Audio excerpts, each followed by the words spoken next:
Hi havia una vegada una nena, la Lupita, que vivia en una casa de camp prop de Huacatán, un poble maia situat al nord-est de Guatemala, i solia passejar pel camp de blat de moro del costat de casa seva. Mentre prenia el sol, li agradava jugar amb la cinta i els escallarins que portava als cabells. Un dia com qualsevol altre, la Lupita va anar al camp i com qualsevol altre dia jugava amb la cinta dels cabells, però aquell dia va deixar de ser com qualsevol altre en el moment en què un fullet màgic se li va aparèixer. «Qui ets tu?», va preguntar la Lupita tota estranyada. «Soc el fullet màgic del camp de blat de moro. Estava avorrit fins que t'he sentit. Per fi tinc companyia. Que vius per aquí a prop?» I la Lupita, contenta d'haver trobat un nou amic, va començar a explicar-li. «Soc de Huacatán, que el coneixes. És un poble petit i acollidor, amb molta vida al carrer. M'agrada molt passejar-hi, tot i que no puc fer-ho sempre, perquè visc en una de les aldees del costat i amb la cadira és complicat arribar-hi. A Huacatán també hi ha el riu San Juan, un lloc on ens encanta anar a passar-hi el dia. Hi ha tantes papallones. Què vols que t'hi porti ara?» I el fullet, en un obrir i tancar d'ulls, va portar la Lupita a visitar aquell petit paradís des de l'aire.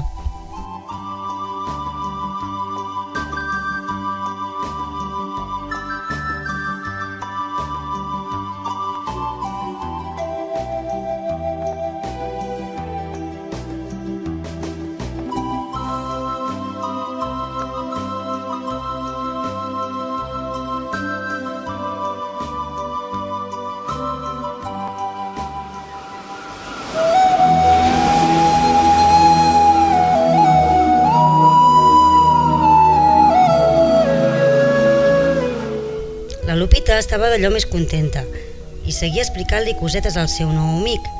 «Saps? Viure amb la cadira de rodes no és fàcil enlloc, però en zones de muntanya com aquesta encara menys.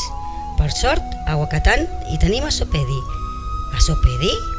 «Sí, és una associació de persones amb discapacitat, alegres i amb ganes de fer coses, i no volen que perquè vagis amb cadira de rodes o tinguis un braç que no funciona o el que sigui, et quedis aïllat a casa. A mi m'han ajudat molt». «Ah, sí? Com me n'alegro. No només els fullets podem fer màgia, les persones agrupades i il·lusionades també».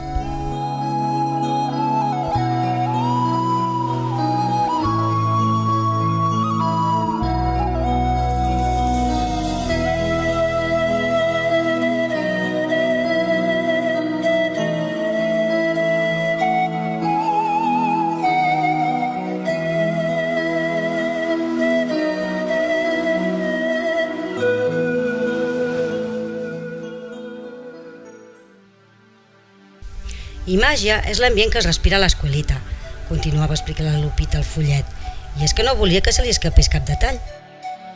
«A l'escolita hi anem nens i nenes que no podríem anar a l'escola normal del poble. Alguns no caminem, uns altres no hi veuen, a d'altres els costa concentrar-se, però tots són molt ben rebuts per les nostres mestres, l'Angie i la Cristina, que són molt carinyoses i es porten molt bé amb nosaltres. A l'escolita hi ha temps per a tot, per aprendre, per jugar, per esmorzar i sobretot per compartir el temps amb altres nens». «Caram!», va explicar el fullet, «jo també vull anar a aquesta escola».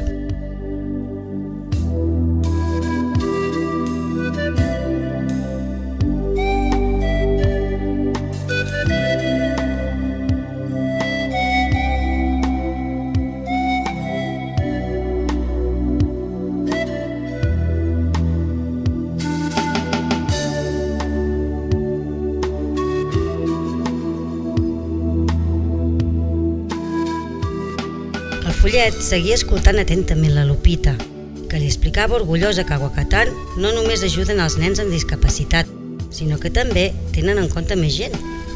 Hi ha homes, dones, avis, persones de totes les edats que també necessiten ajuda.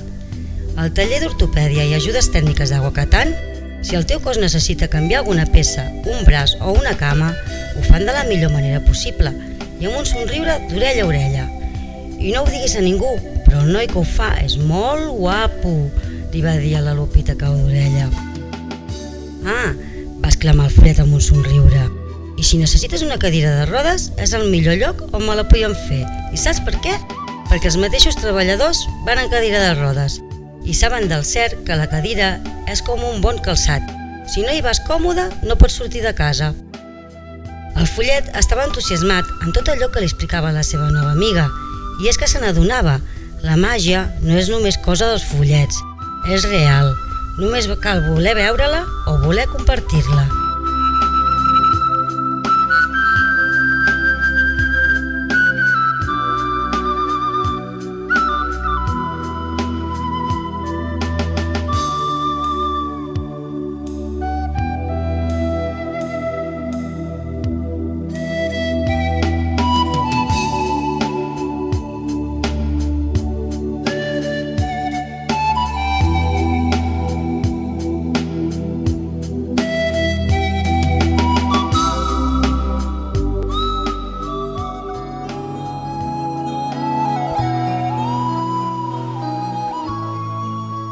Màgia, això és el que fan també a la impremta. Una impremta Aguacatán? Sí, i a la impremta també hi treballen persones amb discapacitat i són mags.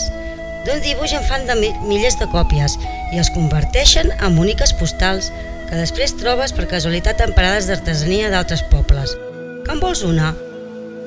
M'encantaria, però només si tu me la dediques. I del no res va aparèixer una postal que la Lupita va dedicar al seu follet favorit.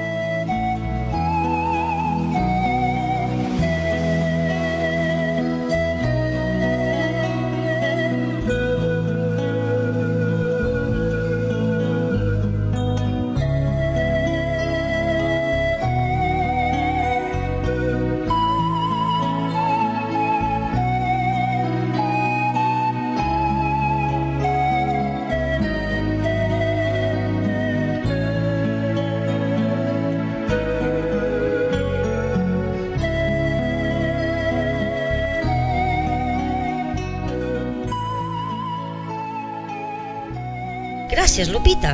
Estic molt content d'haver-te conegut. Tu posaré les ganes, que jo hi posaré les ales. I així va ser com la Lupita i el follet màgic començaren a viure aventures inolvidables. I vet aquí una nena que li agradava fer sonar els escallarins i un follet que li agradava escoltar-los. I vet aquí aquesta història que et diu: sempre que et sentis sol o sola, fes sonar els escallarins.